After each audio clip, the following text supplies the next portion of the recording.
2024년 4월 10일 앞으로 5달도 남지 않은 제22대 국회의원 선거, 강서구청장 보궐선거 이후 총선을 겨냥한 정책들이 조금씩 나오고 있습니다. 그리고 총선이 다가와서 그런지 드디어 정치권에서 민생에 관심을 가지기 시작했습니다. 그리고 조만간 그들의 정례화된 활동인 서민 코스프레도 볼 수 있을 것으로 예상되죠. 평소에는 잘 가지도 않는 재래시장을 찾아가서 서민 음식을 먹고 시장 상인들과 악수하는 게 일종의 총선 패턴이 됐기 때문입니다. 국회의원뿐만 아니라 고위 정치인이나 공직자들도 그렇게 민생을 신경 쓰는 척하지만 정작 그들은 민생 현장에서는 멀리 떨어져 있고 민생에 대해 잘 알지도 못합니다. 지난 8월 한덕수 국무총리는 대중교통 요금에 대한 질문에 대해 서울시 버스 요금을 2,000원, 택시비는 1,000원으로 알고 있다고 말해 논란이 됐었습니다. 이게 참 어이가 없는 게 한덕수 총리는 올해 1월 새해 첫 일정으로 새벽에 버스를 타고 시민들의 애로사항을 청취한 적이 있었습니다. 그때 직접 교통카드를 찍고 버스를 탔었는데도 버스 요금은 아예 모르고 있었던 것이죠. 그리고 현재 더불어민주당 대표인 이재명 국회의원은 경기도 도지사 시절 경기도 법인카드로 초밥, 샌드위치 등을 사오는 비서를 뒀다는 혐의가 있어 현재 재판을 받고 있습니다. 그러니 이 대표도 장바구니 물가를 체감하긴 쉽지 않았을 것입니다. 많은 고위 정치인과 공직자들이 세상 물정을 잘 모르는 이유는 그들이 받고 있는 특혜 때문입니다. 국회 사무처가 2016년에 조사한 바에 따르면 국회의원의 법적 권한 및 특혜는 60개 정도 된다고 합니다. 한 신문 칼럼에선 아마 이들 중 자기 발로 다니며 자기 돈을 자기 손으로 계산하는 사람은 거의 없다고 표현할 정도죠. 그래서 오늘은 22대 총선을 앞둔 상황에서 국회의원의 특혜에 대해 알아보겠습니다. 먼저 국회의원의 월급과 간접적으로 지원받는 금액을 보시겠습니다. 코로나 시기를 제외하면 국회의원의 일반 수당은 매년 조금씩 증가하다가 2022년엔 690만원을 찍었습니다. 이를 연봉으로 계산하면 약 8,300만원. 하지만 실제 국회의원이 받는 총액은 8,300만원의 거의 2배에 달하는 1억 5,426만원, 월 평균으로 따지면 1,285만원에 달합니다. 그렇다면 저 돈은 어디서 나온 걸까요? 2022년 국회의원 수당 상세 지급액을 보시면 국회의원은 매달 일반 수당뿐만 아니라 관리 업무 수당, 정액 급식비, 입법 활동비와 특별 활동비도 받게 됩니다. 이외에도 1월과 7월에는 정근 수당, 그리고 설과 추석엔 명절 휴가비를 받는데요. 그렇게 이러한 모든 금액을 합한 금액이 바로 연봉 1억 5,426만원으로 나오게 되는 것이죠. 해당 국회의원 연봉을 다른 나라와 비교해보면 비슷한 정도입니다. 하지만 이를 1인당 국민소득 대비로 보시면 가장 많이 받는다는 것을 알 수 있죠. 경제 규모에 비해 국회의원들의 연봉이 많이 높다는 뜻입니다. 중요한 건 이게 끝이 아니라는 겁니다. 그들은 연봉 이외에 의정활동 지원 경비를 받습니다. 이 경비는 지역구와 국회 사이의 거리, 지역구 인구 규모에 따라 달리 지급되는데요. 세부 내용을 보시면 사무실 운영비, 공공요금, 사무실 소모품 지원으로 총 2,223만 5,840원, 의원 차량 유류비, 의원 차량 유지비, 공무수행 출장비로 총 2,671만 790원, 입법 및 정책개발비,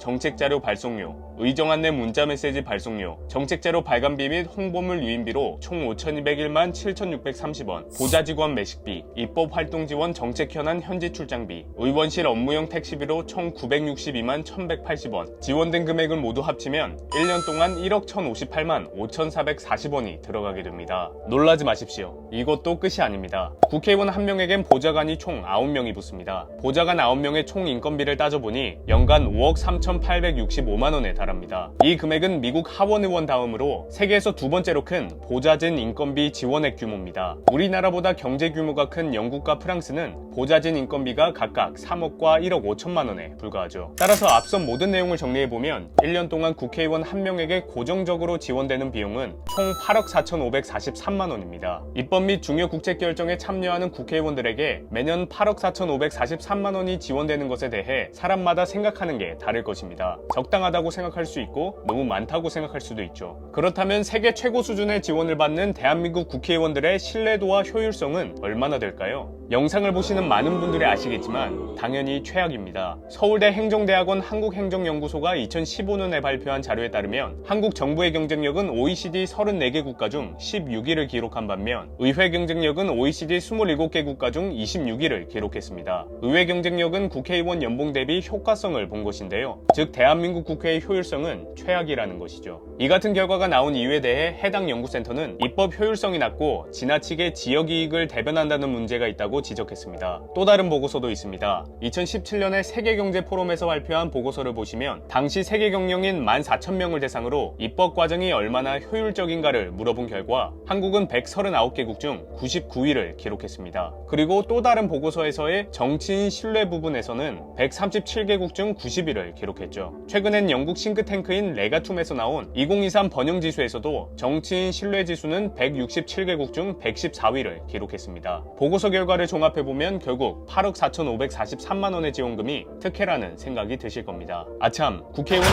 구속 수감되어도 의원직 상실 전까지 매달 약 1,300만 원을 받아간다고 합니다. 무노동 유임금, 이 또한 특혜로 볼 수 있겠죠. 다음은 최근 많이 뜨거워진 특혜들이죠. 바로 불체포 특권과 면책 특권입니다. 불체포 특권이란 국회의원이 현행범이 아닌 이상 회기 중 국회의 동의 없이 체포 또는 구금되지 않음을 의미합니다. 헌법 제44조 1항에 해당하는 불체포 특권은 원래 과거 독재와 권위주의 정부 시절 행정부의 부당한 압력과 폭력으로부터 입법부의 독립성을 보호하기 위한 취지에서 마련됐었습니다. 하지만 지금은 민주주의가 자리 잡은 상황에서 정치적 자유를 위협받는 상황이 거의 없기 때문에 과도한 특혜로 보는 시선이 많아졌습니다. 그리고 과거 취지와는 달리 국회의원의 비리 수사를 가로막는 수단으로 인식되기도 하는데요. 이에 대한 대표적인 예가 바로 이재명 대표의 사법 리스크죠. 다음으로 면책특권입니다. 헌법 제45조 1항에 따르면 국회의원은 국회에서 직무상 행한 발언과 표결에 관하여 국회외에서 책임을 지지 아니한다고 되어 있습니다. 즉 본회의 또는 위원회에서의 발언이 타인의 명예를 훼손한다고 해도 민사, 형사상 책임을 지지 않게 되죠. 면책특권 또한 불체포특권과 같이 외부로부터의 부당한 압력과 탄압으로부터 보호하기 위해 존재하는 중요한 제도적 장치입니다. 하지만 이 또한 최근엔 악용되는 경우가 생기는데요. 국회에서 증거가 불확실한 일방적 주장이나 가짜뉴스를 마구잡이식으로 퍼뜨리는 경우가 바로 그 경우입니다. 근거가 부족한 낭설을 유포하는 국회의원을 과도하게 보호하기 때문에 특혜로 인식되기 시작했죠. 불체포특권과 면책특권이 악용되는 경우가 많아지면서 해당 특권의 적용 범위를 제한하거나 폐지해야 한다는 목소리가 나오고 있습니다. 이에 대한 근거로 다른 나라 제도를 많이 비교하곤 하는데요. 미국과 영국의 경우 형사 문제에 대한 불체포특권은 인정하지 않고 있고 다른 나라의 면책특권 또한 한국에 비해 적용되는 범위가 제한적이죠. 하지만 한편으로는 이에 대해 신중해야 한다는 의견도 있습니다. 행정부를 견제, 비판 및 감시하는 입법부가 위축될 수 있고 권한 또한 약화될 수 있기 때문이죠. 따라서 신중론을 주장하는 사람들은 남용 방지에 중점을 둡니다. 해당 제도를 어떻게 보느냐에 따라 여러 가지 의견이 나올 수 있는 상황인데요. 이에 대한 여러분들의 생각을 댓글로 남겨주시면 감사하겠습니다.